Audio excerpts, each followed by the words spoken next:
नमस्ते, मैं हूँ सुधा रानी। आप देख रहे हैं जस्ट भारत।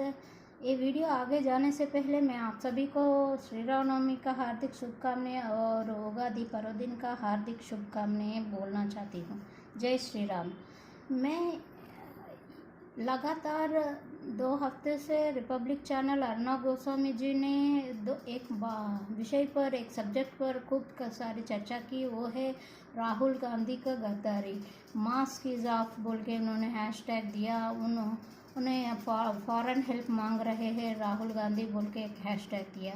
तो जब मेरी भी कुछ बातचीत हुई अपने दोस्तों से, तो जो बीआरएस को सपोर्ट करने वाले हैं वो, और जो तृणमूल है, जो अन्य मुल्ला मौलवी है, जो ट्विटर पे वहाँ पे सोशल मीडिया में आते हैं, वो लोग कह रहे हैं कि राहुल बाबा तो इंटेलिजेंट बन गए।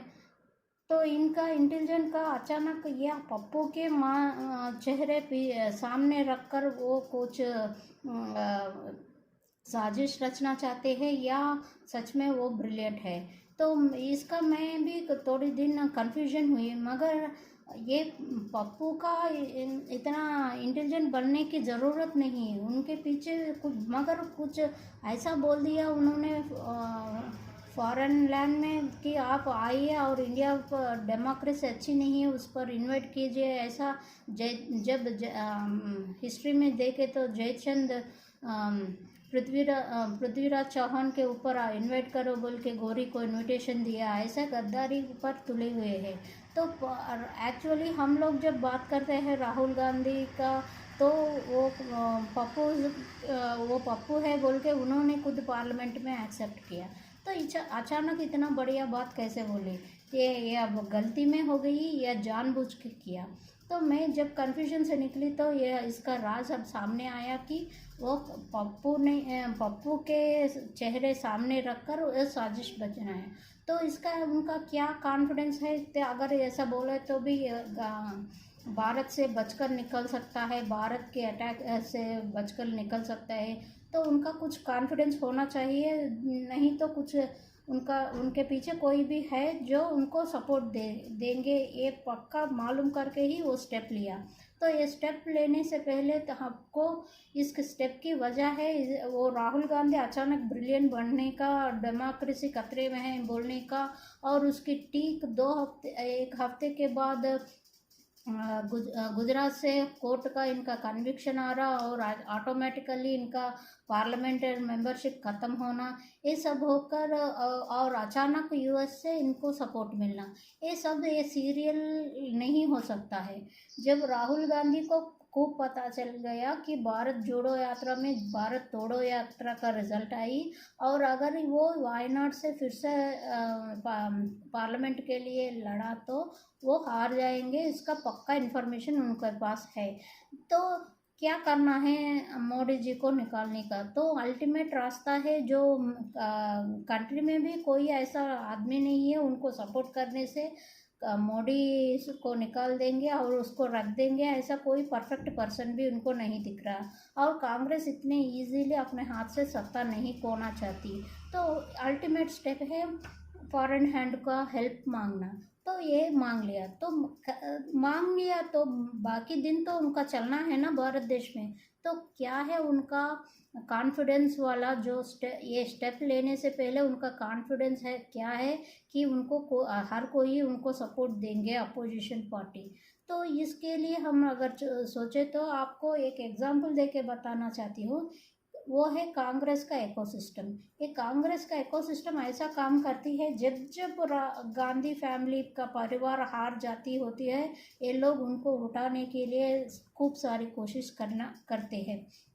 उसका कोशिश का ये फाइनल स्टेप है फॉरेन हैंड हेल्प मांगने का। ये स्टेप लिया। तो ये स्टेप लेने से इनका पप्पू तो इतना सोचता नहीं, तो किसने दिया आइडिया?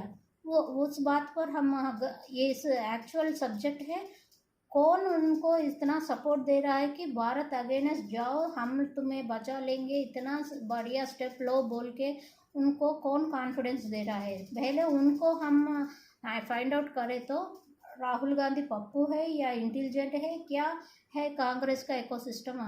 मैं एक आपको एक एग्जांपल देना चाहती हूँ। जंगली बबुल पौध होती है ना, जंगली बबुल का ट्री, अगर हम उसको कितना भी काट दो, पेट्रोल डाल के भी जला दो, अगर वहाँ पे एक बार फिर से बारिश हो गई तो वो बबल ट्री फिर से उगने लगती है। ऐसा होती है कांग्रेस का इकोसिस्टम।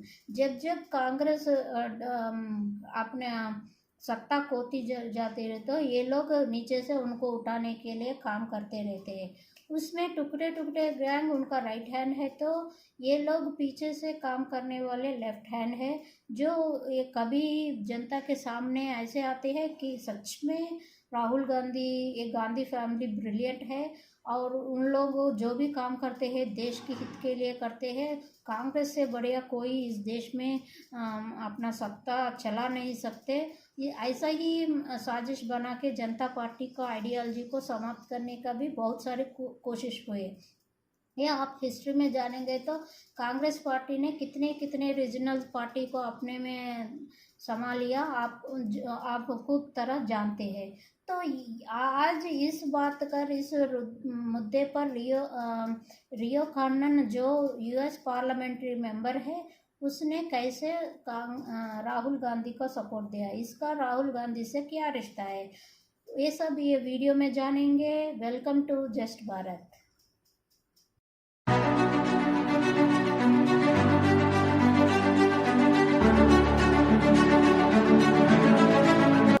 कांग्रेस का इकोसिस्टम काम कर रही है राहुल गांधी का इंटेलिजेंस के पीछे में। तो राहुल गांधी के इंटेलिजेंस के पीछे में रियो कन्नन कौन है? रियो कन्नन कोई और नहीं, ये यूएस पार्लियामेंट्री मेंबर है। इनका राहुल गांधी का रिश्ता क्या है बोले तो, राहुल गांधी जैसे हम लोग उनका बिहेवियर पार्लियामेंट में देखते हैं कि दादागिरी करके ऐसा ऐसा आना, मोदी जी को गले लगाना का, आंख मारना, ये सब करने का, वो जैसे स्कूल में बैक बेंचर्स आते हैं, ऐसा आने का वजह है कांग्रेस इकोसिस्टम। ये आप सब लोगों को जानते हैं। तो इस कांग्रेस का इकोसिस्टम क्या करती है, इन लोगों को क्या आगे रोल प्ले करना चाहती है। ये लोग देश के बारे में कुछ नहीं सोचते, एंजॉय करते हैं। दो बाकी सोचने वाले हैं, वो एक इकोसिस्टम रहती है, इनके लिए काम करती है। तो इनका इकोसिस्टम ये अब कैसे सामने आया। राहुल गांधी पहले भारत जोड़ो यात्रा करते हैं, वो फ्लॉप होती है, तो ये फॉरेन जाते हैं। फॉरेन में जाकर वो कहते हैं कि डेमोक्रेसी डेंजर में है, आप आइए। उसके ठीक 2 हफ्ते के बाद इनका मेंबरशिप चली जाती है। तो मेंबरशिप चले जाने पर यूएस का सपोर्ट इनके लिए आती है। ये जानबूझकर ये केस हार गया कोर्ट में। और ये रो खन्नन, सॉरी उनका नाम रो खन्नन है, जो यूएस पार्लियामेंट्री मेंबर इनके सपोर्ट में है। ये बोलता है कि गांधीइज्म का वैल्यूज क्यों आप छोड़ दे रहे हैं, ये राहुल गांधी को फिर से पार्लियामेंट में लेने के लिए फोर्स कर रहे हैं, और इनडायरेक्टली ये कहना चाहते हैं कि डेमोक्रेसी इन डेंजर बोलने का साजिश बने। तो कन्नन का क्या रिश्ता है राहुल गांधी का बोले तो, कांग्रेस का इकोसिस्टम में जैसे इनका दादा दादी का दादागिरी चलती है पार्लियामेंट में, हम लोग सब लोग ने देखे, ऐसा ही पार्लियामेंट का यूएस का पार्लियामेंट का ये रो कन्नन जॉर्ज सोरोस का मेंबर है, जो ये उनकी तरफ से भारत में अपना नेटवर्क चलाते हैं। तो टुकड़े टुकड़े गैंग जो सामने आकर वायलेंस आर्जनी करने वाले ये लोग होते हैं, जो पीछे रहने वाले ये लोग ये से कांग्रेस का इकोसिस्टम में मिला जुला होते हैं। तो ये रो कन्नन का दादा का रिश्ता है राहुल गांधी से। जैसे नेहरू और इंदिरा गांधी के टाइम में काम करने वाला रो कन्नन का दादाजी अमरनाथ विजयालंकर, उन्होंने नेहरू के टाइम पे और इंदिरा गांधी के टाइम पे काम किया है पार्लियामेंट मेंबर की तरह। तो ये विजयालंकर एजुकेशन मिनिस्टर भी है। तो हम एजुकेशन मिनिस्टर बोले तो हम लोग को मनीष सिसोदिया ये लोग याद आते हैं। ये इन्हों एजुकेशन मिनिस्टर की तरह काम किया, और ये नेहरू का बहुत बढ़िया फैन है। नेहरू का बहुत बढ़िया फैन भी नहीं है। नेहरू का जो भी काम करे, जैसे अगर सब लोग नेहरू का ऐसा ऊंचा में ले जाते हैं, उनको इतना सपोर्ट देते हैं कि नेहरू का सोशलिज्म पंचशील ये वो बोल के बोलते हैं, वो नेहरू का सोशलिज्म का खूब तरह सपोर्टर है। जो अमरनाथ विजयालंकर जो रो कन्नन का दादा है, जब नेहरू टाइम पे 1957 में काम कर रहे थे, तो जब सोशलिज्म का जो खूब चर्चा इंडिया में हुई, अगर कोई इसको रॉन्ग घोषित ठहराया, ये इंडिया के लिए काम नहीं करेगा सोशलिज्म बोल के बोलने हैं, तो उन पर केसेस लगा के अंदर करवाने का ड्यूटी इन्होंने लिया था। कौन? रो कन्नन का दादा अमरनाथ विजयालंकर। तो इन्हों ना ही सोशलिज्म का फ़ैन है, नेहरू का फ़ैन है, जो भी उसका अगेंस्ट जाता है उनको अंदर डालता है। तो क्या है इनका, कुछ पैसे लेने से कोई भी काम नहीं करता। तो इन्होंने फ्री मुफ्त में एक पार्लियामेंट मेंबरशिप के लिए काम करा नहीं, उसके भी रीज़न है। इसके लिए आप लोग एक बार हमारे डायरेक्टर विवेक अग्निहोत्री जी का तशकंद फाइल मूवी आप सब देखे होंगे, उसमें एक डायलॉग होती है कि शास्त्री जी को किसने मारा दिया, जो लास्ट स्टेटमेंट्स में आते हैं कि केजीबी बोल के एक संस्था है जो रशिया के लिए काम करती है, और रशिया का कम्युनिज्म सोशलिज्म के लिए जो भी कंट्रीज नहीं आए तो उनको फोर्सफुली उस आइडियोलॉजी में डालने के लिए रशिया तब की काल में यूएसएसआर के सपोर्ट में जाने के लिए क्यों केजीबी ऐसा किया बोले तो वर्ल्ड वॉर टू में, जब वर्ल्ड वॉर टू के बाद जब देश सारे वर्ल्ड बटी है, तो दो डाइपोलर में बटी हुई है। एक अमेरिका के सुपर पावर को एक्सेप्ट किया, दूसरे जो भी बचे देश है वो यूएसएसआर को एक्सेप्ट किया। मगर यहाँ पे भारत देश में हिस्ट्री ऐसा बोला जाती है, नेहरू ने ना ही नॉन एलियन कंट्रीज़ में ज्वाइन किया, ना ही अमेरिका से दोस्ती की, ना ही रशिया में यूएसएसआर के सपोर्ट में गए। हम इंडिपेंडेंट है, इतना सोशलिज्म है, वो है, ये सब बुलक्कड़ बातें हैं, इसमें इसका कोई वैल्यू नहीं है। एक्चुअली इंडिया का डिवीज़न हुआ नेहरू और जिन्ना की वजह से। तो अपना सत्ता ना खोने पर अगर कोई देश हम पर अटैक किया तो कुछ ना कुछ होना चाहिए। तो इन्होंने उन लोगों को जो सपोर्ट में आना है वो रशिया के लिए, केजीबी के लिए, ये लोग रियो कन्नन का, अमरनाथ विजयालंकर का इकोसिस्टम जो काम करते। तो नेहरू तो स्मार्ट दिखता है, क्योंकि दूर से जब हम देखें तो सोशलिज्म, एम्पावरिंग, पंचशीला, शांति, गिनती, बोलती, ये सब दिखाई पड़ता है। मगर इनका बैकवर्ड, उनका इकोसिस्टम इतना उनको सपोर्ट देने वाला कौन है? तो कांग्रेस का इकोसिस्टम जो केजीबी से दोस्ती चलाती है। तो ये इस तशकंद फाइल में बोलते हैं, इंडियन फाइल फिल्म्स में विवेक अग्निहोत्री जी ने कहा कि केजीबी से बहुत लोग ऐसे लोग हैं इंडिया में जो शास्त्री के अगेंस्ट काम करे और केजीबी के लिए काम करे, और वो लोग टंग टंग टंग यम यम यम ले लिए केजीबी से। तो उस केजीबी से यम यम लेने वाले हमारे विजयालंकर है। तो रो कन्नन इनका दादा से दो पत्ता और ज़्यादा पढ़ लिया। जो 2 पत्ता ज़्यादा पढ़ लिया उसका क्या है, इन्होंने तो कुछ भी काम करो हिंदुइज्म नहीं छोड़े, मगर इन्होंने अमेरिका जाकर क्रिश्चियनिटी अपनाकर ये अब केजीबी नहीं रहा, यूएसएसआर ही ख़त्म हो गई, रशिया वीक हो गई, तो केजीबी ख़त्म, हम आज़ाद हो गए। तो इन्होंने 2 पत्ते ज़्यादा लिया। अब जो बाइपोलर ये पावरिज्म में जो चल रही है वो जॉर्ज सोरोस का चल रही है। तो 2 पत्ते इन्होंने सोशलिज्म को पीछे धकेल देकर इन्होंने जॉर्ज सोरोस के लिए अपना मज़हब ही बदल दिया, एक क्रिश्चियनिटी अपनाकर रो कन्नन जॉर्ज सोरोस का इकोसिस्टम इंडिया में चला रहे हैं। तो ये रिश्ता है दादा दादी का, दादागिरी का, राहुल गांधी का दादा का रिश्ता से रिश्ता जुड़ा राहुल गांधी से रियो कन्नन का, ऐसा है। ये इसका पीछे इंटेलिजेंस का जो पप्पू अचानक इंटेलिजेंट बनने का राज ये है। तो ये विजयालंकर इतना ही नहीं, ये मैंने बोला कि इन्होंने नेहरू और इंदिरा गांधी के काल में काम किया। तो इंदिरा गांधी के काल में इन्होंने ऐसा आइडिया दी जो सारे जनता, कितना भी अनपढ़ हो, कितना भी पॉलिटिक्स नहीं जानता हो, वो एक बात पर टिका रहता है कि इमरजेंसी लागू करना इंदिरा गांधी का बहुत बड़ा गलती है, वो हम एक्सेप्ट नहीं करेंगे। तो उस इमरजेंसी का आइडिया देने वाला रो कन्नन का दादा अमरनाथ विजयालंकर है। इन्होंने इंदिरा गांधी को सपोर्ट किया कि आप इमरजेंसी लगाओ, बाकी हम देख लेंगे। तो क्या देख लिया उन्होंने? इमरजेंसी ले, सारे जनता इंदिरा गांधी को कोस रही है। तो जो भी इंदिरा गांधी को अपोज कर रहे हैं, तब नेहरू को सोशलिज्म को अपोज कर रहे, तो उनको कैसे अरेस्ट करा रहे। ऐसे ही जब इंदिरा गांधी इमरजेंसी इम्पोज की, जब जो भी लोग अपोज कर रहे हैं, जनता पार्टी का सारे लोग अपोज कर रहे हैं, जनता भी अपोज कर रहे हैं, तो चुन चुन नामों को लेकर, पत्रकारों से लेकर जनता पार्टी के मेंबर्स को अरेस्ट करके, बेबुनियाद उनको अरेस्ट करके जेल में रखने, क्या जो मेंबर्स का नाम लेते हैं वो चुन चुन कर उनका नाम लिस्ट आउट करके इंदिरा गांधी को देने वाला है ये अमरनाथ विजयालंकर है। ऐसा है इनका हिस्ट्री। और ये हिस्ट्री अब सोशलिज्म से बदलकर जॉर्ज सोरोस से जड़ी है।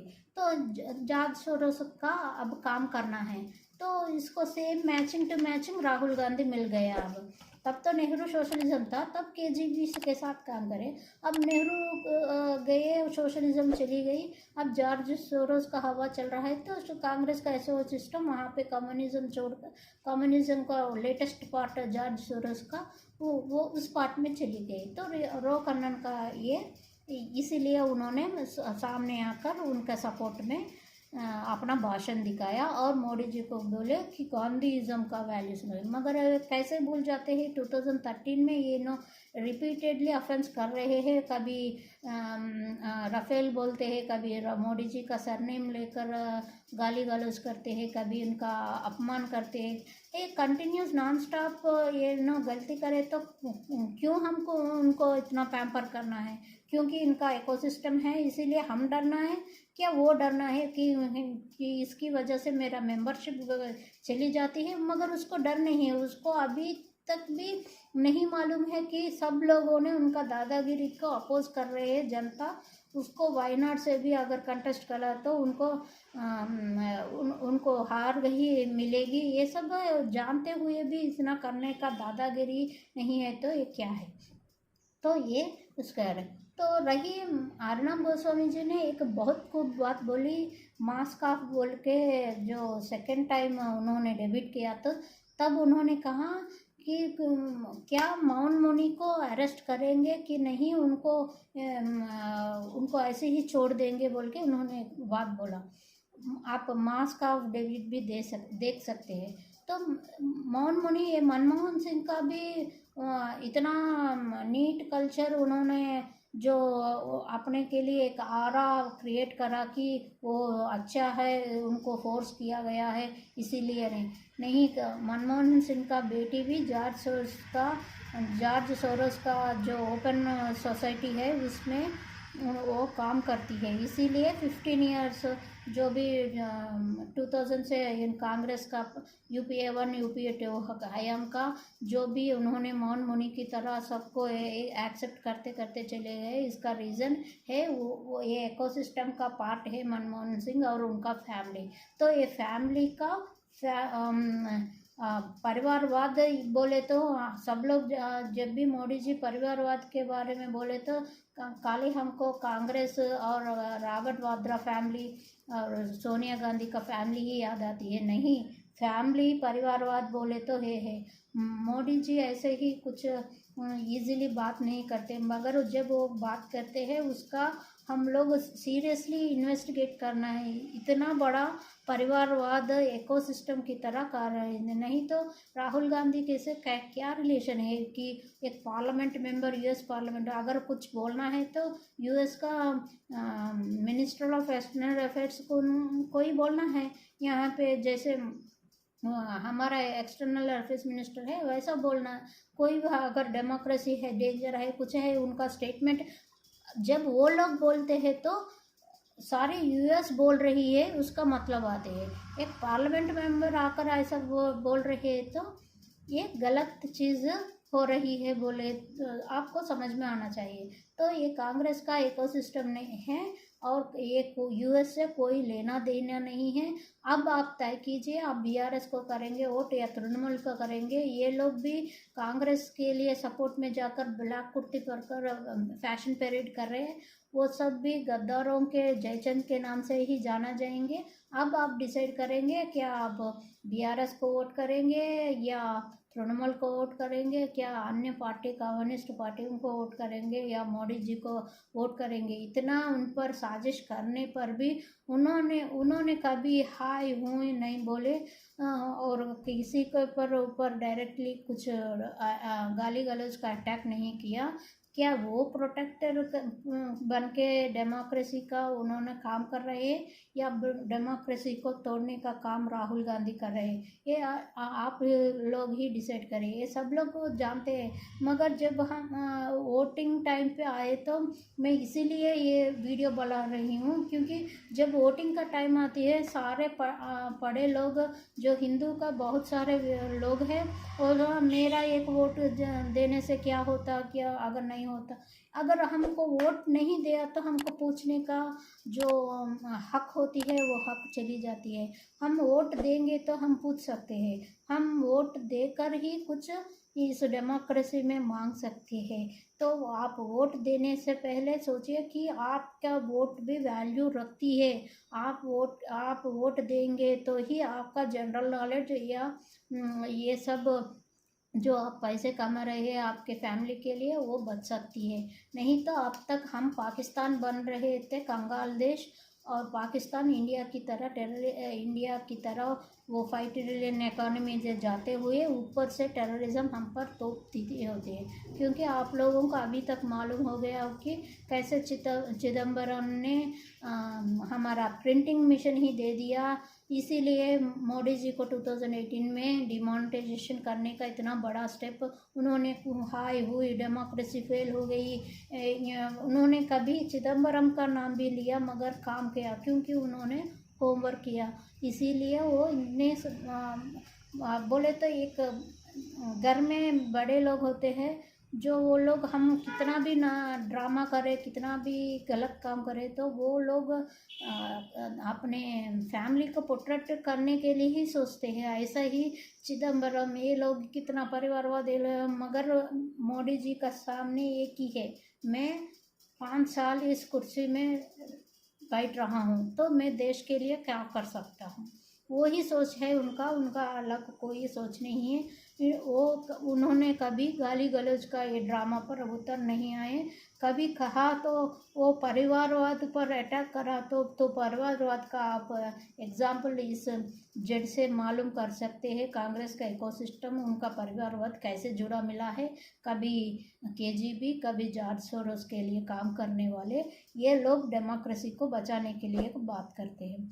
मैं कहती हूँ अगर ये फॉरेन हैंड हेल्प 24 इलेक्शन के सामने अगर ब्रिटेन भी कुछ अपना स्टेटमेंट दिया तो तब आप लोगों को एक बढ़िया खबर दूंगी जो इस देश में खूब सारे चर्चा होने की ज़रूरत है। तब तक मैं ये बात इसीलिए नहीं बोलूँगी क्योंकि आप मानेंगे नहीं जो बात मैं बोलती हूँ।